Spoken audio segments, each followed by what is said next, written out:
저희가 비슷한 말씀이 있는 부분들은 이제 건너뛰어서 오늘은 51장의 말씀을 통해서 아마 제가 준비한 이제 이사야서 말씀은 50장 밑으로는 없는데요.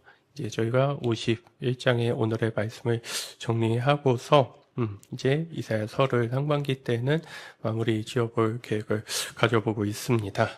자, 오늘 설교에서 핵심적인 부분은 신앙생활에 있어서도 여러분들께서 이제 한 번쯤 들어보셨고 중요하다고 여기시는 구원에 관한 부분입니다. 근데 아직도 우리는 구원에 대한 이해가 바르게 정립되지 않아서 단순히 이 땅 떠나면은 좋은 곳 가는 곳 정도를 구원으로 생각하고 있지만 구원은 그것보다도 훨씬 더 크고 다양한 깊이 있는 의미를 갖고 있습니다. 구원을 얘기하면 여러분들 설레십니까? 구원의 의미가 무엇인지를 알고 있는 저에게 있어서는 구원은 할 때마다 새롭고 신선하고 할 때마다 또한 용기와 힘을 북돋아 주면서 분명히 뻔하고 상투적일 것 같은데 전혀 그렇게 다가오지 않습니다. 그만큼 구원은 신앙생활에 있어서 핵심적이고 너무나도 중요한 의미를 담고 있기 때문입니다. 그 구원에 대해서 사모하고 의미를 아는 자, 그리고 하나님을 통해서 구원을 받고 싶은 자들에 대해서 51장 1절의 말씀은 이렇게 얘기하고 있습니다.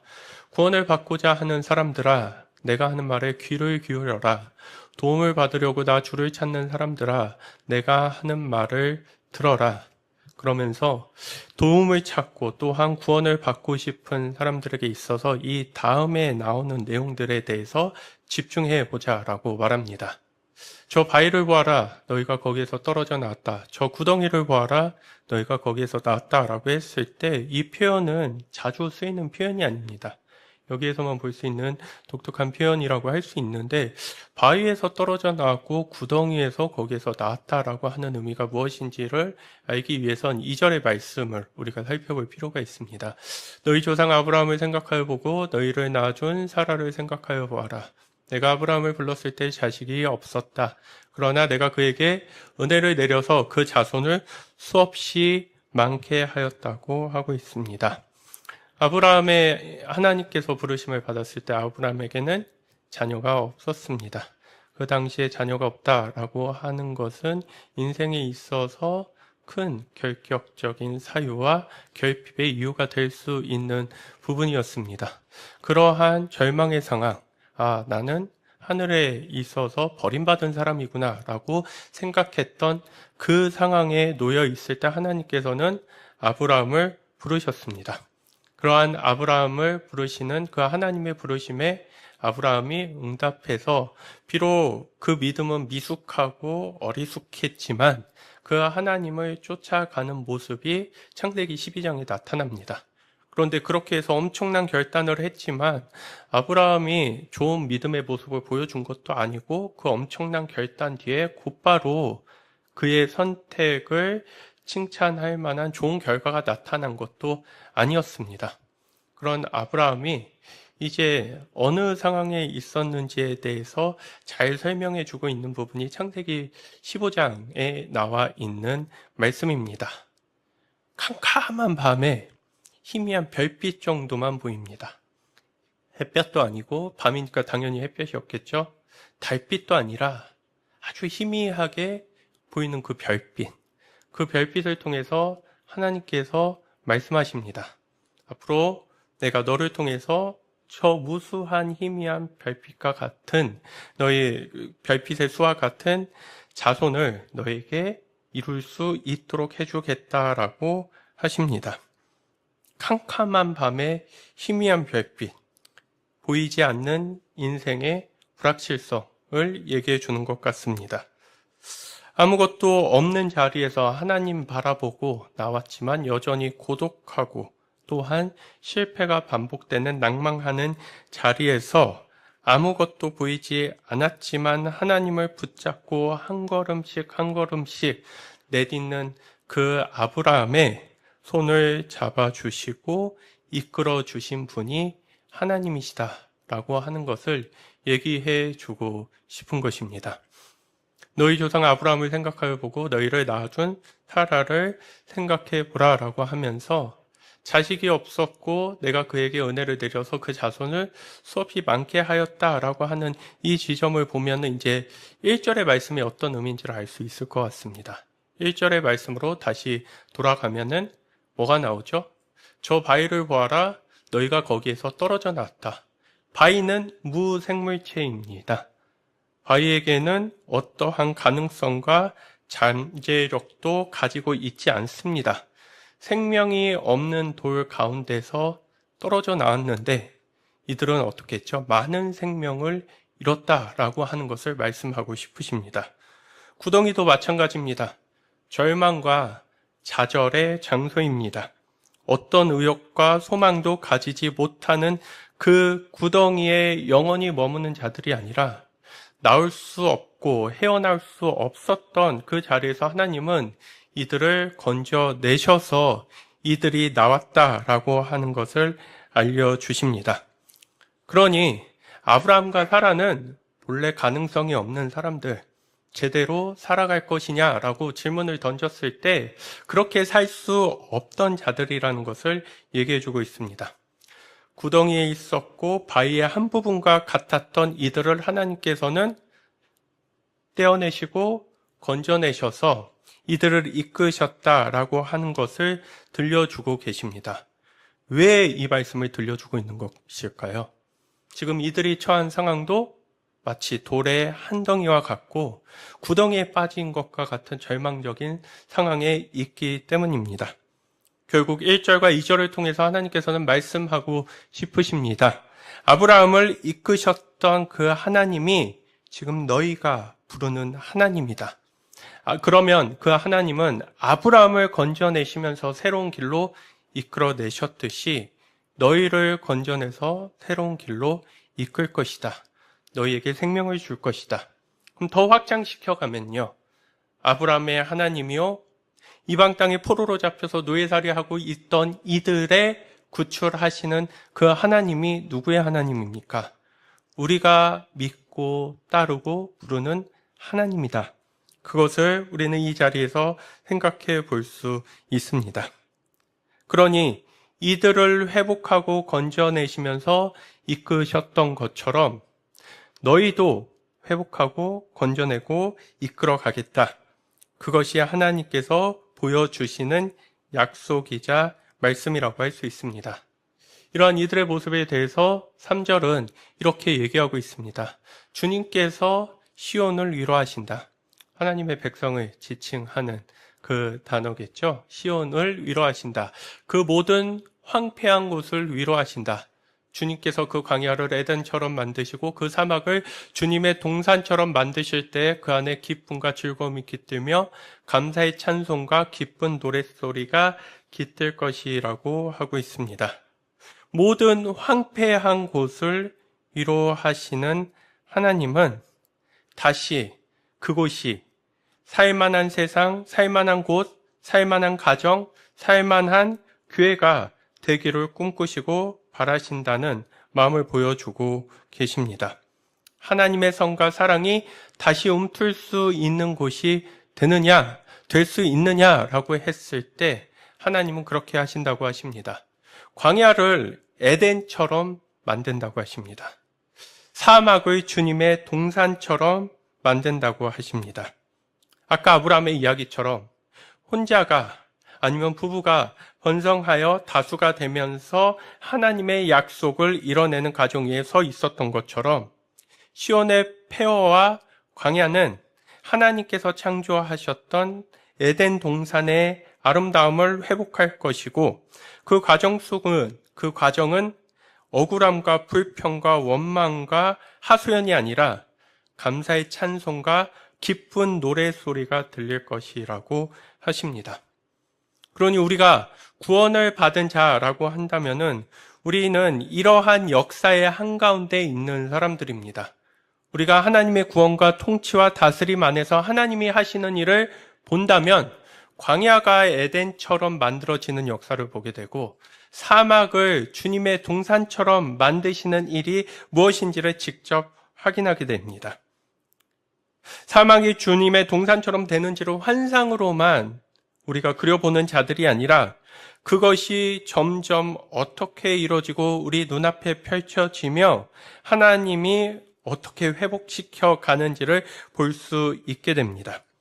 그러니 그 교회를 구성하는 공동체와 지체들은 창조의 아름다움을 다시 회복하시는 하나님의 일에 동참하고 그것을 보는 사람들입니다. 구원은 하나님이 나를 통해서 이 세상의 창조를 끝났다 말씀하지 않으시고 계속 이뤄가시는 일이 얼마나 귀하고 아름다운지를 우리 가운데에 알려주고 확인시켜 줍니다. 광야가 에덴처럼 되고 황폐한 곳에 위로가 있는 게 무엇인지를 알게 되는 이 사람들은 본문에 나와 있는 것처럼 기쁨과 즐거움으로 자원하는 마음으로 인위적으로 꾸며내고 억지로 만들어내는 과정에 서지 않습니다.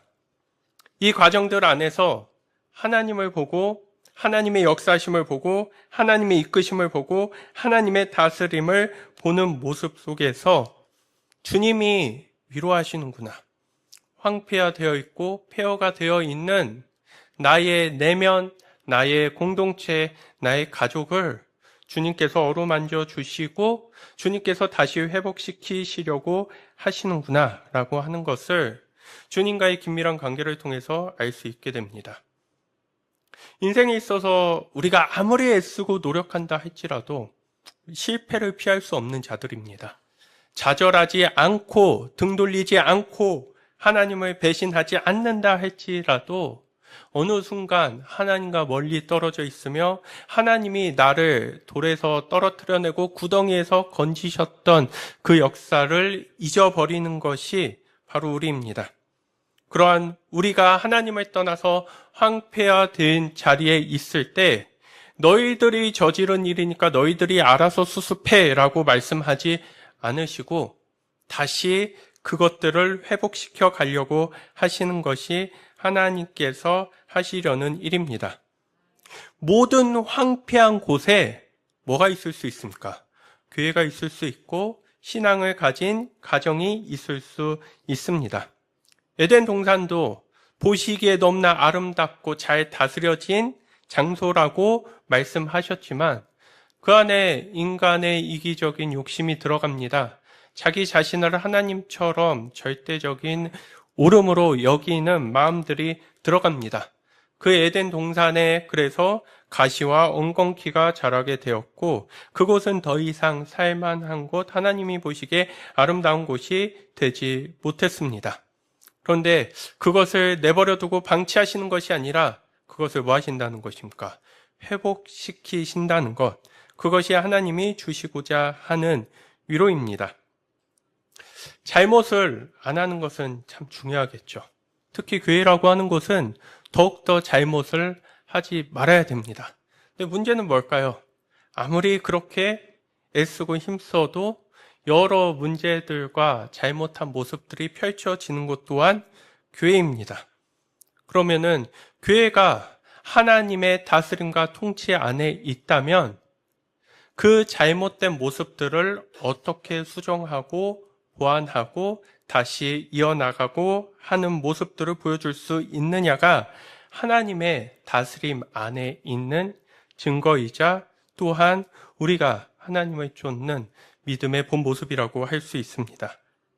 마치 십자가에서 예수님께서 자기 자신을 온전히 내놓으셨듯이 우리가 잘못을 고쳐가는 과정 속에서 다시 지루했던 일들을 반복해 나가야 하고 그 과정이 초라하고 볼품없다 할지라도 회복의 과정은 지루하고 아프기만 하고 억지로 해야 하는 일이 아니라 오늘 본문에 나와 있는 것처럼 기쁨과 즐거움이 있으며 감사의 찬송과 기쁜 노랫소리가 있을 수 있는 자리라는 것을 생각해 볼 수 있어야 됩니다. 한 공동체의 지체가 그 공동체가 이루어지는 과정 속에서 아쉬운 점을 지적하게 되었습니다. 그러한 아쉬움의 지적이라고 하는 것이 많이 순화해서 아쉬움의 이제 지적이지 굉장히 날카롭게 아프게 다가올 수 있는 그러한 단점들과 부족한 부분들을 얘기했습니다. 근데 그 이야기를 다 하고 나서 내가 할 말을 다 해서 너무 속 시원해 라고 생각한 것이 아니라 도리어 이런 생각이 들었다고 합니다. 그렇게 말한 나는, 그렇게 지적한 나는 이 공동체와 다른 지체들을 위해서 무엇을 했는가라는 생각이 갑자기 물밀듯이 들어오면서 그런 말을 한 것이 너무나도 부끄럽고 미안해서 그 이야기의 직접적 대상이 될 수 있는 분을 찾아가서 죄송하고 미안하다고 했다고 합니다. 내가 정작 내 역할은 생각하지 못하면서 다른 사람의 잘못만 지적했다고 하는 그 모습 속에서 우리는 황폐화될 수 있는 것이 주님의 위로를 받고 다시 광야가 에덴 동산처럼 된다는 것에 대한 의미가 무엇인지를 살펴볼 수 있습니다.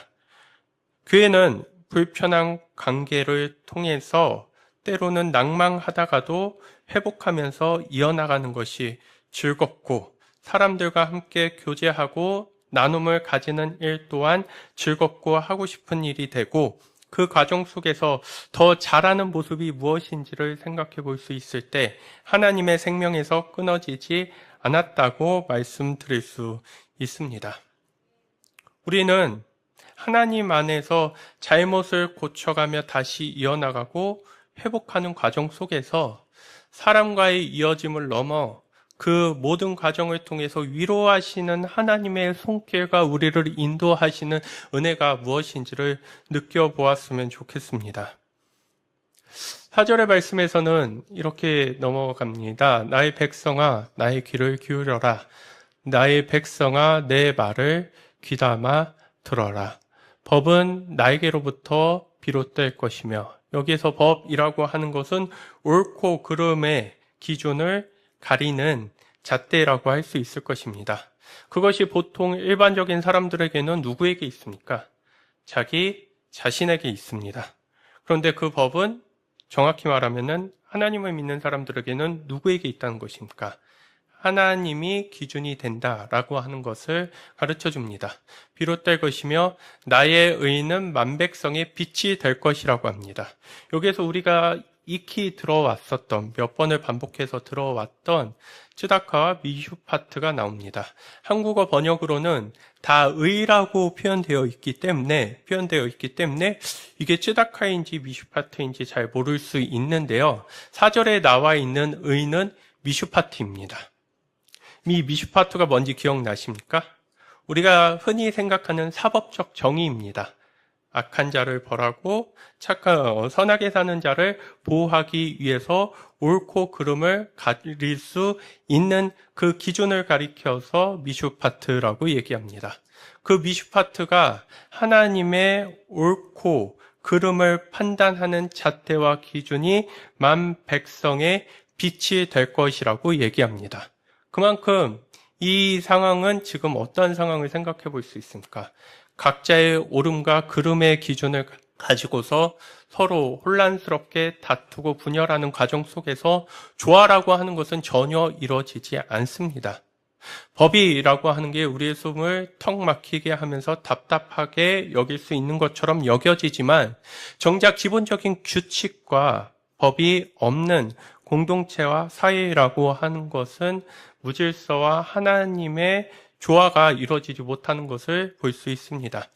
그러한 과정 속에서 하나님의 정의는 만 백성의 빛이 되어서 어둠을 밝혀주고 이들이 가야 할 길이 무엇인지를 바르게 알려준다라고 하는 의미를 담고 있습니다.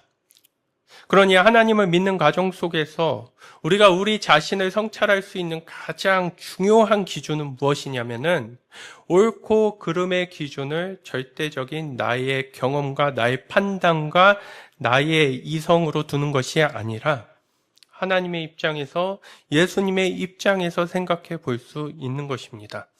그랬을 때 우리는 상대방에 대한 분노가 사그러들고 상대방에 대한 잔소리가 상대방에 대한 진정한 관심으로 이어지는 것을 볼 수 있게 됩니다. 5절에서 말하고 있는 의는 4절의 의와는 다릅니다. 여기에서 나의 의가 빠르게 다가오고 있다라고 하는 이 의는 미슈파트가 아니라 여러분들께 말씀드렸던 츠다카입니다. 츠다카라고 하는 것은 자신의 역할을 바르게 세워서 관계를 이어나가는 것을 얘기합니다. 하나님 자녀로서의 역할을 바르게 알므로 통해서 우리는 법률적으로는 내가 저해되고 접촉되지 않는다 할지라도 그 이상의 역할들을 생각하면서 감당할 수 있는 자리에 서게 됩니다.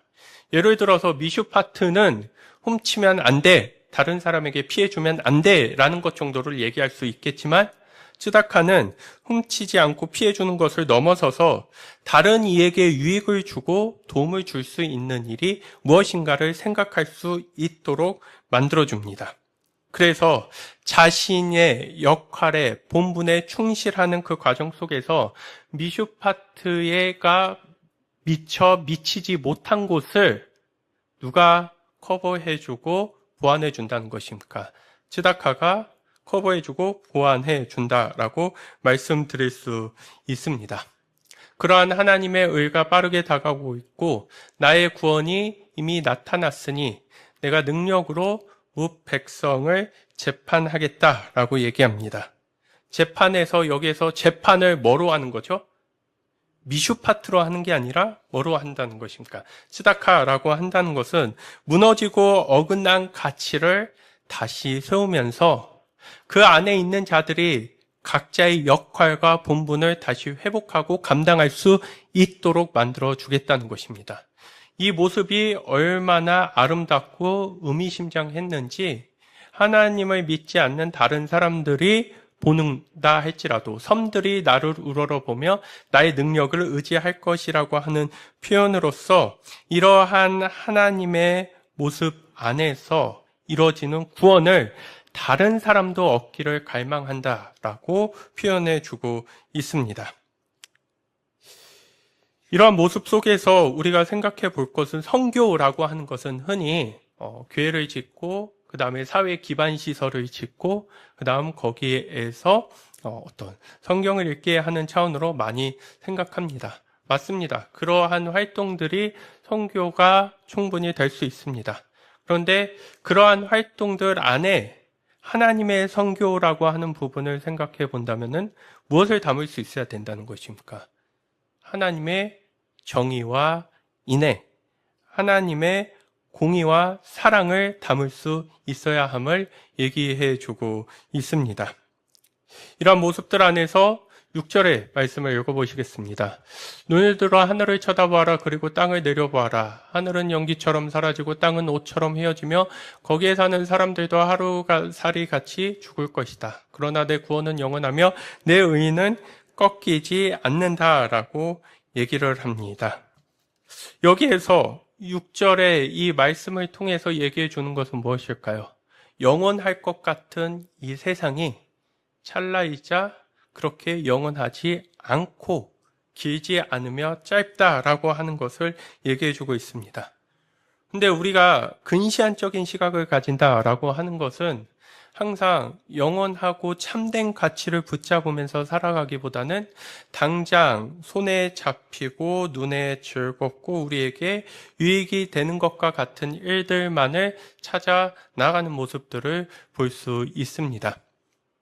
하나님을 바르게 믿는다라고 하는 것, 우리를 참되게 채워주며 우리에게 있어서 정말로 소중한 가치들이 무엇인지를 잊어버리지 않을 수 있도록 붙들어줍니다. 그 과정 속에서 우리는 우리가 진정 사모하고 힘써야 할 가치들이 무엇인지를 알게 됨으로 인하여 우리의 인생을 낭비하지 않고 바르게 찾아갈 수 있게 됩니다. 하늘의 연기처럼 사라지고 땅은 옷처럼 헤어지며 세상을 호령하면서 무소불위할 것 같았던 권력과 명예라고 하는 것도 결국에는 사라지게 될 것이고, 복음의 역동적인 힘 앞에서 기존의 가치들과 인간들이 쌓아놓은 그릇된 욕망의 탑들도 무너질 것이라고 얘기합니다. 그러한 환경 안에서 그것들이 전부라고 생각하면서 마치 빛을 보며 달려드는 불나방과 같듯이 거기에 사는 사람들도 하루살이 같이 죽을 것인 것이, 이게 하나님 없는 인간이 살아가고 있는 삶의 단편이자 일반적인 방향이라고 말씀드릴 수 있습니다. 그러나 이에 반해서 하나님의 다스림과 통치는 영원하며 하나님의 쯔다카, 하나님의 역할을 하면서 그 자녀들에게도 그 본분을 쫓아서 살아갈 수 있는 역할의 충실함과 관계의 충만함은 시간이 지나도 뭐 한다는 것입니까? 꺾이지 않을 것이라고 말하고 있습니다. 제가 노트북을 한번 샀는데 바로 그날에 옆에에 전만한 스크래치라고 하죠. 예, 기스가 났습니다. 기스가 맞는 표현인지 모르겠네요. 한 2주 동안 마음이 되게 아프더라고요. 일부러 그것을 안 보기도 하고, 침을 묻혀서 지워보기도 하고, 신경을 안 쓰려고 했지만, 근데 6개월이 지난 지금 그 점이 있는지 없는지 기억도 나지도 않는데, 우리가 세상을 이렇게 살아가고 있구나. 시간이 지나면 별로 중요해지지도 않을 것에 마음 쓰고 애쓰면서 애달아 하면서 돌이킬 수 없는 일들에 대해서 저 얼마나 후회했는지 모릅니다. 그때 조금 조심할 걸. 그때 조금 차분하게 그 물건을 다룰 걸. 근데 그 모습을 다루면서 이런 생각을 하게 되었는데, 반대는 무엇이죠? 우리에게 있어서 정말 소중하고 놓치면 안 되는 것들을 우리는 헛된 것을 쫓아서 뭐 할 수 있다는 것입니까?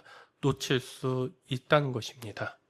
그래서 너무나도 소중한 가족 간의 사랑과 화해와 화합을 전혀 이루지 못하는 모습, 상대방의 마음을 헤아리지 못하는 모습들, 그 안에서 구원이 영원하며 하나님의 의가 계속해서 이어진다는 것을 확인하지 못하는 우리의 현재적 삶을 다시 한번 돌이키며 생각해 봐야 할 필요가 있는 것입니다.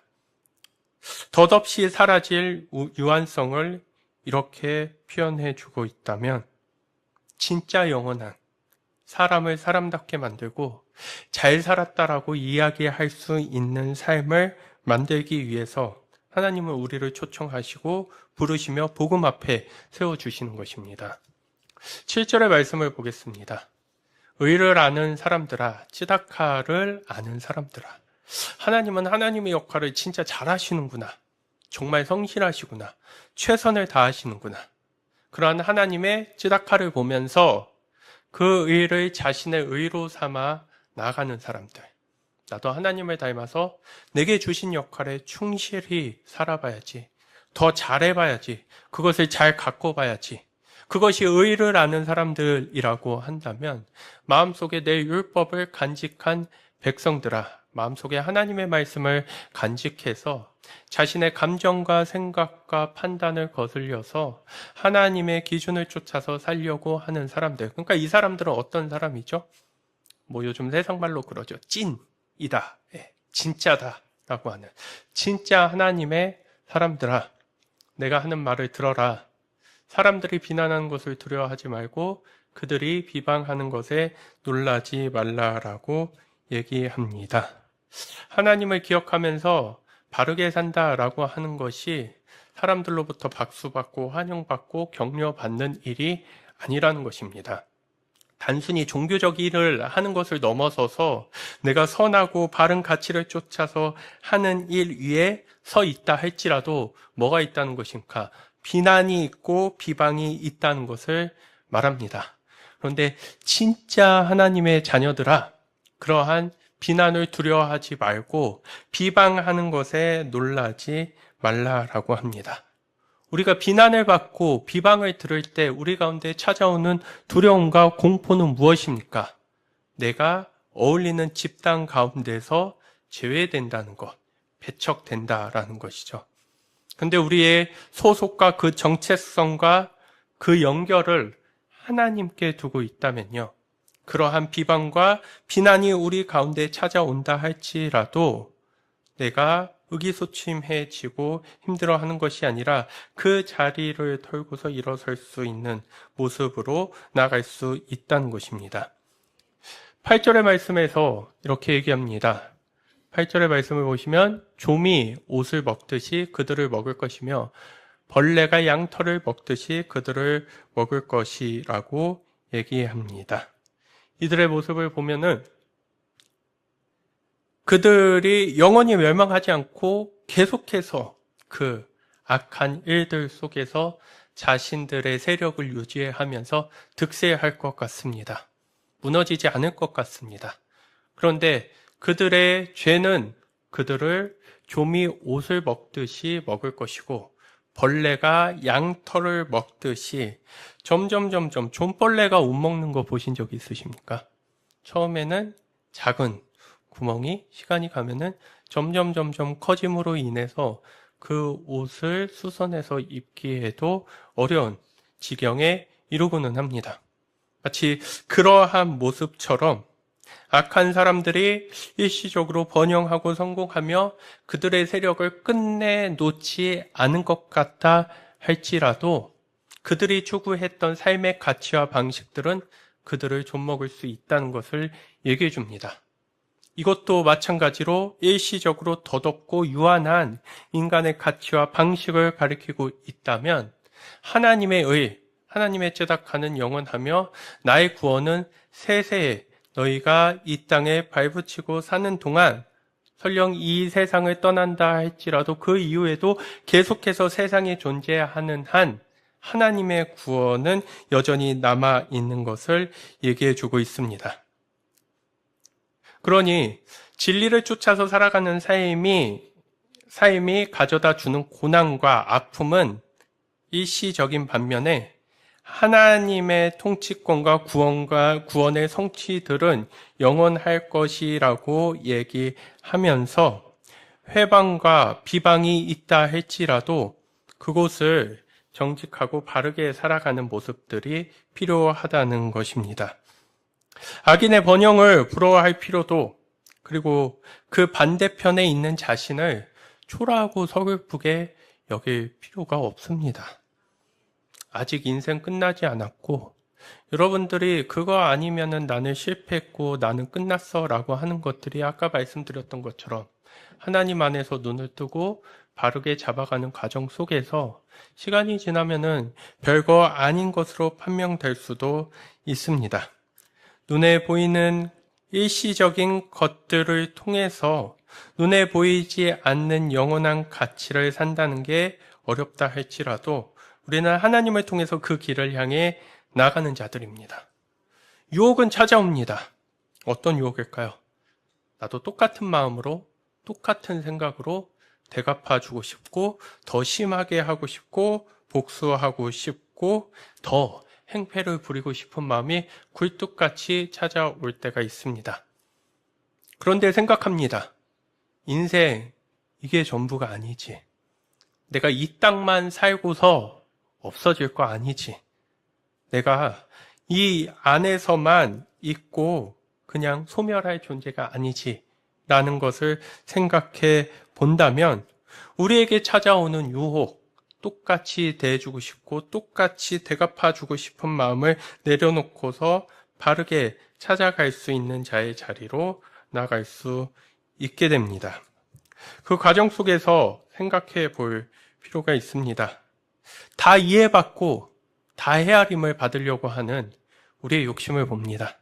선한 일을 했으니까, 좋은 일을 했으니까 늘 보상받아야 되고 다른 사람들이 늘 그것을 알아줘야 한다고 하는 우리의 욕심이 도리어 하나님에 이르지 못하게 하는 것은 아닌지 생각해 보게 됩니다. 분명히 우리는 기억해야 됩니다. 결점투성이인 이 세상은 하나님을 바라보면서 살아가는 진실한 삶을 집요하게 조롱하고 경멸할 수도 있고 쓸모없는 일처럼 만들 수도 있습니다. 그러나 그 자리에서 궁극적으로 우리가 붙들어야 하는 것은 무엇입니까? 우리가 믿는 주님도 그 길을 먼저 가시고서 그 길을 따라오라고 우리를 부르십니다. 이 과정 속에서 그래서 믿음의 공동체가 너무 중요합니다. 악한 길로 내가 가고 있는 선한 길을 포기하고 싶은 유혹 속에 머물러 있을 때 하나님 붙잡고 하나님을 바라보는 이들만이 갈 수 있는 길을 가자라고 이야기할 수 있는 그 이야기들이 공동체 안에 필요합니다. 그들에 대한 심판을 넘어서서 우리의 보다 성숙한 생각은 또한 기억해야 됩니다.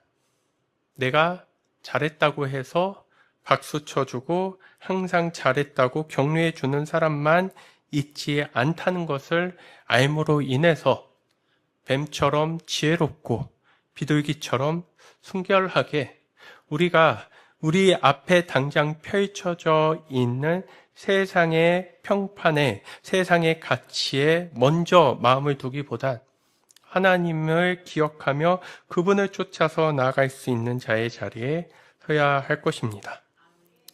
오늘 설교는 구원에 대한 말씀을 드리고 있습니다. 구원의 진정한 의미와 구원의 그 속성에 대해서 얘기를 하면서 하나님께서 말씀하시는 구원은 악을 심판하고 선을 독려하며 선과 악의 기준을 단순히 종교의 테두리 안으로 들어오는 것만을 지칭하지 않습니다. 쉽게 말하면요, 교회 다니면 착한 사람, 교회 안 나오면은 나쁜 놈, 이렇게 단순히 얘기하지 않는다라는 것입니다. 더 깊이 들어간다는 것은 그래, 내가 교회는 나왔지만 나의 삶의 기준과 가치가 하나님이 말씀하시는 선을 통해서 이루어지고 형성되어 있는지를 볼 수 있는 것, 그것을 볼 수 있고 그 삶을 사모할 수 있게 하는 게 바로 우리가 받은 구원이라는 것입니다. 구원의 자리에서 우리는 어떤 자로 살아가야 할 수 있는지 알 수 있습니다. 내가 구원받았다라고 하는 것은 내가 구원받았기에 어떻게 살아야 할지를 알고 있다면 여러분들이 받으신 그 구원에 대해서 흔들리거나 의심할 필요가 없으실 것입니다. 하나님의 구원과 하나님의 의는 하나님을 믿고 따르는 이들 속에서 계속해서 이어지고 자리 잡고 발전시켜가며 그것을 심화시켜가는 모습으로 나타납니다. 오늘 이 모든 말씀에 대해서 뭐라고 얘기하고 있습니까? 귀를 기울이고 하나님의 말씀을 들어라 라고 얘기합니다. 저는 여러분들의 생활, 여러분들의 일상적인 모습 안에서 귀를 기울일 수 있는 하나님의 말씀이 있었으면 좋겠습니다. 그게 누구의 말씀이든지 좋습니다. 그 하나님의 말씀을 통해서 나를 반성할 줄도 알고 성찰할 줄도 알고 인정할 줄도 알고 적용해 볼 줄도 알고 경험을 시켜주면서 느낀 점을 이야기해 볼 수 있는 그런 하나님의 말씀. 얼마나 이들을 향한 마음과 그 다음 사랑이 깊이 있는지 계속해서 뭐하라고 합니까? 들어라, 귀를 기울여라 라고 말씀하시는 그 하나님을 통해서 진정한 구원이 어디에서 옵니까? 하나님의 말씀에 귀를 기울이고 하나님의 말씀을 들음으로 인해서 자신의 삶을 조율하고 조정해 나갈 수 있는 자에게 진정한 은혜가 임하며 또한 이끌어 나가게 될 것입니다. 구원의 하나님, 구원을 주시는 하나님, 하나님이 주시는 구원이 무엇인지를 보다 구체적으로 세세하게 알아서 여러분들의 이야기로 해보셨으면 좋겠습니다. 내가 살아가는 삶에서 내게 임한 그 구원 때문에 내가 한 주를 이렇게 살았어 라고 고백할 수 있다면 하나님은 그런 우리의 모임과 우리의 교회를 더욱더 단단하고 든든하게 세워나가게 될 것입니다. 그리고 무엇보다도 하나님이 참 구원이 되셨으면 좋겠습니다. 세상에 나를 구원해 줄, 그게 삼성전자 주식이든 SK 하이닉스 주식이든 반도체 주식이든 모르겠습니다. 세상은 그런 데에서 자신의 구원을 찾습니다. 그런데 우리는 하나님의 말씀을 적용하고 실천해 가는 삶을 통해서 구원을 찾는 모습들, 그 구원이 지금 보면은 당장 나에게 무엇을 손에 쥐어줄까 싶지만 그것들이 이어지고 그것들이 심겨지는 과정 속에서 영원한 것의 가치가 무엇인지를 다시 한번 드러내며 우리의 삶을 통해 나타나는 자리가 만들어질 것입니다. 그런 구원을 사모하며 그런 구원을 기억하며 바른 길을 가느라 애쓰시고 계신 분들, 또한 주님의 진리를 쫓아서 진실하게 살아가시는 분들, 오늘 말씀을 통해서 다시 위로를 얻고 힘을 얻어서 세상의 비난과 비판은 잠시요, 하나님의 사랑과 긍휼은 영원하다라는 것을 기억하시면서 참 위로를 얻을 수 있으시기를 주님의 이름으로 축원드립니다.